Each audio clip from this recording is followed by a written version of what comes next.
I need a pen. Man.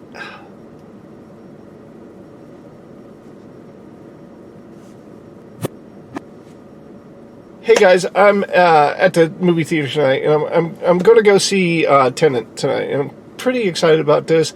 I know there's a lot of people out there that are big Christopher Nolan fans and science fiction movies. I think they're just slightly purposely convoluted and purposely confusing.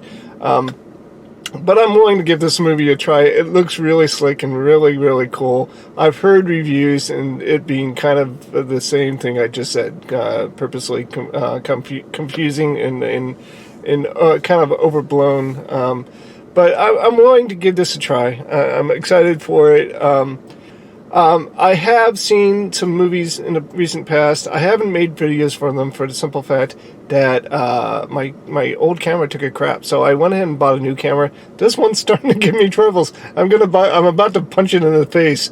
But I went to see Bill and Ted's, and just quickly, I'm gonna give that an 86%. Man, it was a really fun film. It wasn't perfect, but it was very fun. Maybe some acting problems with it. The person that played the young Ted was pretty stiff, but then again, Keanu Reeves playing Ted was kind of stiff. Or is he playing Bill? I don't care. They're interchangeable. But and then I went to see New Mutants.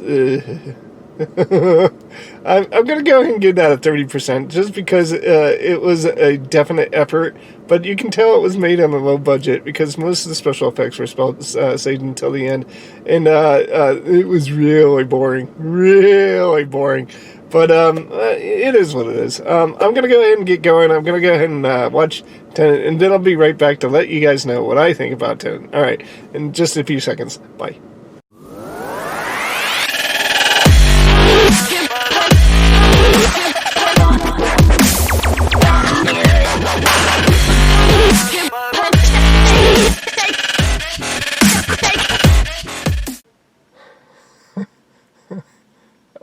Hey guys, I just got done watching the film.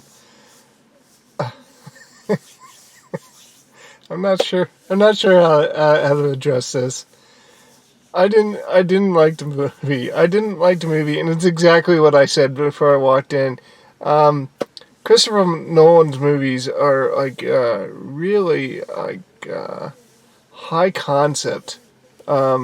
His Inception, his Interstellar was about like the slowing the passage of time, I think, in a way to like communicate with the past and the future.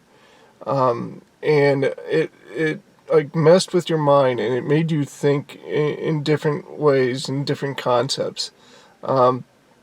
Inception was like messing with reality and making you question what reality was. And I think Inception was actually the most understandable of all three of these movies. Here's the pluses of this movie. First off, it had Robert Pattinson. It had some right over there. Elizabeth Debicki, I think her name was.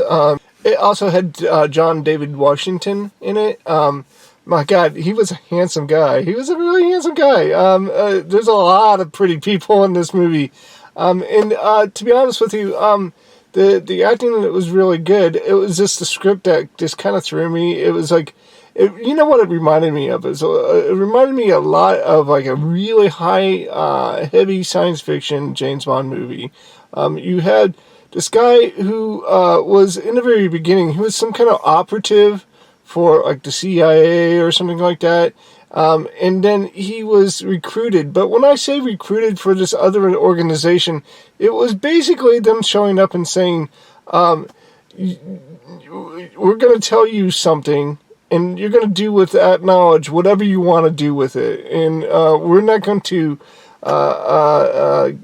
give you a mission or tell you who to seek out. It's your job to figure this out. And it makes sense at the end of the movie, but in the beginning of it, it was really vague. And a lot of the plot of it was very, very vague. And that's what reminded me of a James Bond film. Because when I was a younger kid, I remember watching these movies for the action sequences. But I didn't understand the plot. I didn't know why he was going to one foreign country and to another foreign country. I didn't understand that. I didn't understand what the characters were doing and what their motivations were. And that's what this flaw of this movie is. It lost me about halfway through. I spent a lot of time and effort trying to keep up with the plot and trying to think of what was going on. And then suddenly I just kind of gave up. And it really became kind of a chore to watch this movie. And I didn't enjoy it because of that. Again, the performances are great. I know there's a story in there that really kind of tickles that science fiction need that I have. But it was just way too much work for me to actually understand it. And I broke down and I just stopped caring about this movie.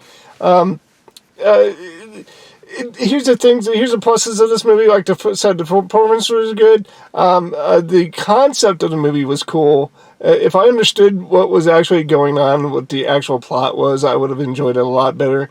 And the visuals of it were very, very slick. Basically, what you have is a guy that's like can invert himself in time through some kind of machinery or algorithm or something like that. So what you have is a lot of like you have two flows of time. You have the backwards flow of time and the forward flow of time, and you see those intermingle in themselves in these action sequences, and because of that, you get some really interesting visuals of it, and you get some really interesting interactions with like characters that are flowing backwards in time and characters that are flowing forward in time. And that part of it was really cool, and I really enjoyed that. I thought it was really neat. Again, if I just understood what was going on, and I have a basic understanding of what was going on, but it was just too much work. It was just not enjoyable. I didn't enjoy it. I'm sorry. For just the visuals alone and the acting, I'm going to go ahead and give it a 50%. And I'm sure that there's going to be a lot of people that are going to jump on me and say that I'm a dumb guy and I should have spent more time in that. How can I not have understood this plot? But it just took too much work. So a 50% is as high as I'm going to give this movie. Guys, if you're looking to watch this movie, and I still would recommend watching this movie, but don't go out to the theater, especially in this time of day where you have to sit through the whole movie with your mask on. I definitely watch it at home. If it's $20, I wouldn't even spend $20 on it. I would wait for a decent rental. When it comes out to rent on streaming for like $4 to $5, go ahead and rent it. But don't buy it to own it. Don't do that early release. It's not worth the $20. It's worth $5 to watch it, and maybe watch it again to try to understand it better. But it is definitely not worth the effort to watch right out of the gate and spend a lot of money on it. I was really excited about this movie, but it was just not worth it. All right, guys, that's it. I don't know when I'm going to be back. Hopefully it'll be soon, though. And hopefully I'll be able to bring you some... I know the drive-in is planning on staying open until October, so maybe we'll get to see some better movies. And I wish I could have given you a better review, but it is what it is. All right, so anyways, guys, I'm going to get ahead and get going. I wish everybody peace. Montane. I'll talk to you guys later, and goodbye.